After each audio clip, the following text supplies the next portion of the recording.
We've owned all three of these trucks for a year now, and we've lived with them every single day, just like you would. So that means we've done it all. Work, play, boring everyday commutes, long road trips, school pickups, and tons of fun off-road. And this is all totaled more than 50,000 miles combined. So which one's the best? I'm gonna tell you the good, the bad, and the broken for all three of these. And at the end, we'll tell you which one you should actually buy with your own money. Let's start with the Colorado because it's the one that we've had the longest. Now, if you want a full breakdown on this truck, you can check out this very handsome gentleman's video right here. Otherwise, here's a quick recap. It's a Z71, which is the second most expensive trim level. And then we added on the optional towing package and some tech goodies. So when a vehicle enters our 1-year road test program, our team of about 40 people commute, road trip, and take notes on it. That way, it's not just my opinion you're hearing. These trucks have been in a whole bunch of different scenarios with different perspectives, giving you the best possible informed opinion. So if you're looking for something new or used, be sure to check out what we're testing now and what we've tested in the past. And with that, here's what we like. First off, the upgraded powertrain has been a fan favorite. None of our midsize trucks have a V6, and of the three, only the Ford offers one. But our Chevy has the high output version of that 2.7 liter Turbo 4. I took a big 2,000 mile trip up north, lots of highway time, and that engine was happy to hum along in the background. No complaints. Another big win for the Colorado is its utility. We have been loading and unloading this bed constantly. Now, when I first did the video on this truck, I pointed out one of my favorite features, the Short King side step. My words, not Chevy's. Now, I assume that this would be a very popular feature, especially for people on our staff under 6 feet tall. Turns out, I was right. Yep, I did. Yes, I used the step in the truck. It was great. I'm just under 6 feet and I used them. Yep, me too. The tech in the Colorado is really well done. Chevy relies heavily on Google, which makes life great for the driver. Google Maps is fantastic. The Google Assistant gives the best voice commands in the game right now. And of course, you can download third-party apps like Spotify. And Chevy keeps Apple CarPlay and Android Auto, which is crucial. I love that CarPlay still exists. Yeah, you still have all the advantages of the Google operating system. This is becoming more and more of a rare case as GM begins to transition away from smartphone integration entirely, which I think is a terrible, terrible decision. So what don't we like? Well, the interior is spacious and feels nice, right up until the moment you step into the other two trucks. There's just so much plastic in here, and the materials could be better. One time I drove this thing, and whatever's going on here on the center console borderline gave me a rash on my elbows. I know, Clint, oh, you're so soft, but you put sandpaper on your center console and tell me how tough you are. 3 people left the exact same comment. We also think the Chevy seats are the least comfortable of the 3, especially after a long journey. Another knock we have against the Colorado is its ride quality. Of the 3 trucks we own, it's the worst over bumps, even though it has tall, cushy tires. This is by no means a bad truck, and if you need any evidence of that, every time we post a video on the Colorado, there are tons of people who leave a comment saying that they bought one and that they love it. And I believe those people. But when it comes down to the smaller details, we think that the Chevy just lacks a little bit behind the Ford and the Toyota. There's just room for improvement. Next up is the Tacoma. This one's a 2024 TRD off-road, which if you ask me is the sweet spot in the lineup. Has the right equipment and the right price without things getting too crazy. Now, if you want an in-depth overview with all the features on this thing, check out this video right here with my good friend, Emmy Hall. So let's start off with some good news. Not all of them come in this color. You have the freedom to choose something that actually looks good. Now, in fairness, some people on our staff do like the color on this Tacoma, but yeah, everybody has their opinion. We have a lot of good things to say about this truck. Now, the old Tacoma, the interior wasn't all that nice and it wasn't all that comfortable either, but they fixed it, mostly. I never really fit well in past Tacomas. They were really all wrong for my body. That's no longer the case with the new truck. Toyota increased the headroom and offers more adjustment for the seat and steering wheel. I can finally drive a Tacoma without feeling uncomfortable and awkward and splay-legged. All the knobs and switchgear in the Tacoma feel really chunky and satisfying to use. It goes for the whole truck. Out of all three, it sort of feels the truckiest. I like that in a truck. The first time I drove this Tacoma, I mistakenly thought that it was a fully loaded TRD Pro. I hopped in, I saw the giant screen, I fired up my heated steering wheel, and everything just felt like luxury. Now, 55 grand is a lot of money for a mid-sized truck. I totally understand that. But I don't feel like I'm missing out on anything in here. This interior is nice, and it's a lot less plasticky than the Chevy. The tech here isn't quite as slam dunk as the Colorado's Google-based setup, but you still have everything you want, including wireless, Apple CarPlay, and Android Auto. Now, when it comes to the display, it is absolutely ginormous. It is by far the biggest of the three trucks. It makes me feel like an iPad kid sitting at a Chili's. Yikes. One of the reasons the TRD Off-Road is so great is because it can do exactly that. We wheeled all three of these trucks in a different video, and the Toyota won the majority of the test. Now, just a reminder, the TRD Off-Road is 20 grand less than a TRD Pro. This truck is extremely capable. Speaking of, owning this Tacoma and driving plenty of others over the year has taught us one thing that's really important. You don't need the optional hybrid powertrain. We like the standard 4-cylinder just fine.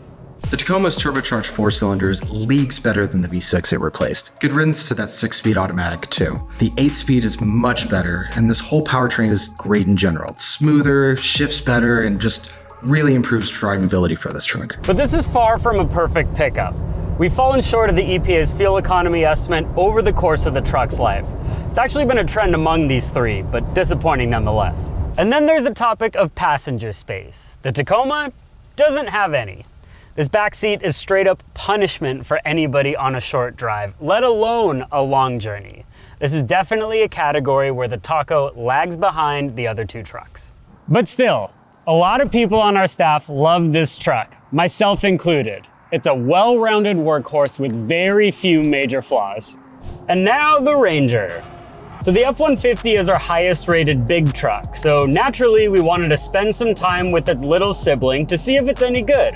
And you know what? There's a lot to like here. Comfort stands out big time. The other two can be noisy, almost agricultural, but not the Ranger. So I seem to like the last generation Ranger more than most of my colleagues, but there's no doubt the current truck is a big improvement in just about every way.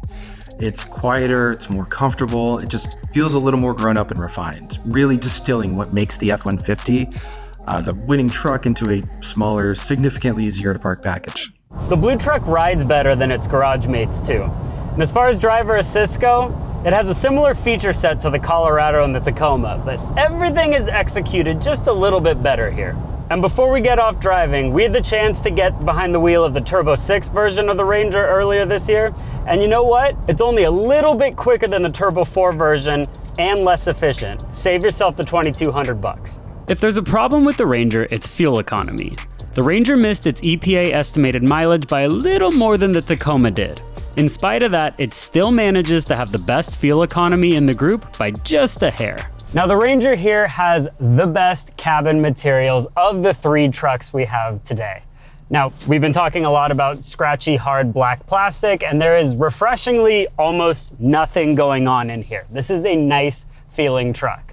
And as an added bonus, you also have marginally more towing and payload capacity. When it comes to tech, I like what we have going on here. You also get wireless Apple CarPlay and wireless Android Auto, kind of in this upright tombstone shape going on.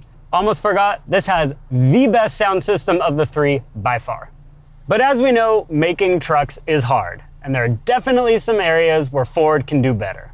From a driving perspective, the Ranger can feel a bit floaty and disconnected, and the transmission takes a little bit of time to warm up before it smooths itself out.